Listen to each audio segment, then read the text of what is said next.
नमस्कार, आप देख रहे हैं न्यूज 18 का डिजिटल प्लेटफॉर्म। मैं हूं आपके साथ सृष्टि शेखर। देश भर के करोड़ों किसानों के लिए बड़ी खबर सामने आ रही है। प्रधानमंत्री किसान सम्मान निधि यानी पीएम किसान योजना की अगली किश्त को लेकर अब इंतजार तेज हो गया है। किसान जानना चाहते हैं कि आखिर उनके खाते में 2,000 रुपए कब आएंगे और कहीं किसी गलती की वजह से उनकी किश्त रुक तो नहीं जाएगी। अगर आप भी पीएम किसान योजना का लाभ लेते हैं तो ये खबर आपके लिए बेहद जरूरी है, क्योंकि सरकार ने कुछ जरूरी नियमों को लेकर साफ चेतावनी दी है। दरअसल प्रधानमंत्री किसान सम्मान निधि योजना केंद्र सरकार की सबसे बड़ी किसान योजनाओं में से एक है। इस योजना के तहत पात्र किसानों को हर साल 6,000 रुपए की आर्थिक सहायता दी जाती है। यह रकम सीधे किसानों के बैंक खाते में भेजी जाती है और इसे 3 किश्तों में ट्रांसफर किया जाता है, यानी हर 4 महीने में किसानों के खाते में 2-2 हजार रुपए आते हैं। इस योजना का मकसद छोटे और जरूरतमंद किसानों को खेती से जुड़े खर्चों में मदद देना है, ताकि उन्हें आर्थिक सहायता मिल सके। और अब बात करते हैं अगली किस्त यानी कि 23वीं किश्त की।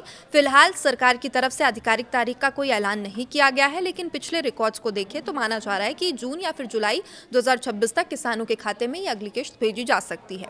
इससे पहले प्रधानमंत्री नरेंद्र मोदी ने 13 मार्च 2026 को असम के गुवाहाटी से 22वीं किश्त जारी कर दी थी। उस दौरान करोड़ों किसानों के खाते में सीधे पैसे ट्रांसफर किए गए और अब सबकी नजर अगली किश्त पर टिकी हुई है।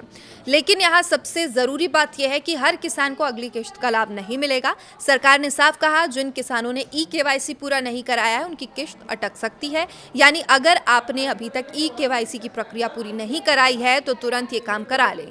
कई किसान सिर्फ इसी वजह से योजना के लाभ से वंचित रह जाते हैं। अब सवाल ये है कि ई-केवाईसी कैसे करें, तो इसका तरीका बेहद आसान है। किसान घर बैठे अपने मोबाइल या लैपटॉप के जरिए ओटीपी आधारित ई-केवाईसी कर सकते हैं। इसके लिए पीएम किसान पोर्टल पर जाना है, वहां ई-केवाईसी विकल्प चुनना है। आधार से लिंक मोबाइल नंबर आएगा, जो भी लिंक मोबाइल नंबर होगा उस पर ओटीपी आएगा, जिसे भरते ही ये प्रक्रिया पूरी हो जाएगी। वहीं जिन किसानों का मोबाइल नंबर आधार से लिंक नहीं है उन्हें बायोमेट्रिक ई-केवाईसी के लिए नज़दीकी सीएचसी सेंटर जाना होगा। इसके अलावा सरकार ने आधार लिंकिंग को भी अनिवार्य कर दिया, यानी आपका आधार नंबर बैंक खाते से लिंक होना चाहिए। अगर बैंक खाते में कोई गलती है, नाम में अंतर है या आईएफएससी कोड गलत है तो भी आपकी किश्त रुक सकती है। कई बार छोटी तकनीकी गलतियां किसानों के लिए बड़ी परेशानी बन जाती है, इसलिए समय रहते अपने सभी दस्तावेज जांच लेना बेहद ज़रूरी है। अब सवाल उठता है कि किसान अपनी किश्त का स्टेटस कैसे चेक करें।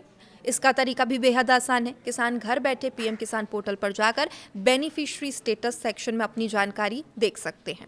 वहां आधार नंबर, मोबाइल नंबर या बैंक अकाउंट नंबर डालकर पूरा स्टेटस चेक किया जा सकता है। इसके बाद स्क्रीन पर यह जानकारी दिखाई देगी कि आपकी किश्त जारी हुई है या नहीं, और अगर कोई समस्या है तो उसका कारण भी वहां पर दिख जाएगा। सरकार इस बार कुछ मामलों की जाँच भी कर रही है। खासतौर पर उन परिवारों पर नजर रखी जा रही है जहाँ एक ही परिवार के कई सदस्य इस योजना का लाभ ले रहे हैं। अगर पति पत्नी दोनों के खाते में पीएम किसान योजना का पैसा आ रहा है तो सरकार ऐसे मामलों में भुगतान रोक सकती है।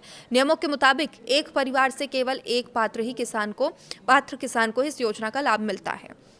इसके अलावा 1 फरवरी 2019 के बाद जमीन खरीदने वाले कुछ मामलों की भी जांच हो रही है। सरकार ये पता लगा रही है कि कौन किसान योजना की पात्रता में आता है और कौन नहीं आता। इसलिए अगर आपके दस्तावेज अधूरे हैं, जानकारी अपडेटेड नहीं है और जल्द से जल्द इसमें कोई अगर गलती है तो उसको सुधार ज़रूर करवा लें। कई किसानों को ये शिकायत रहती है कि किश्त आने में देरी हो रही है, लेकिन ज़्यादातर मामलों में इसकी वजह अधूरी जानकारी, बैंक डिटेल में गलती या ई-केवाईसी का लंबित होना ही होता है। इसलिए ज़रूरी है किसान समय रहते सभी ज़रूरी अपडेट पूरे कर ले, ताकि अगली किश्त बिना किसी रुकावट के सीधे खाते में पहुंच सके। तो अगर आप भी पीएम किसान योजना के लाभार्थी हैं तो आज ही अपना ई-केवाईसी, आधार लिंकिंग, बैंक डिटेल ज़रूर चेक करें, क्योंकि छोटी सी लापरवाही आपके 2,000 रुपये रोक सकती है। उम्मीद की जा रही है सरकार जल्द ही 23वीं किश्त की आधिकारिक तारीख का ऐलान भी कर देगी और करोड़ों किसानों के खाते में राहत की रकम भेजी जा सकती है। अपडेट्स के लिए देखते रहिए न्यूज़ 18। नमस्कार।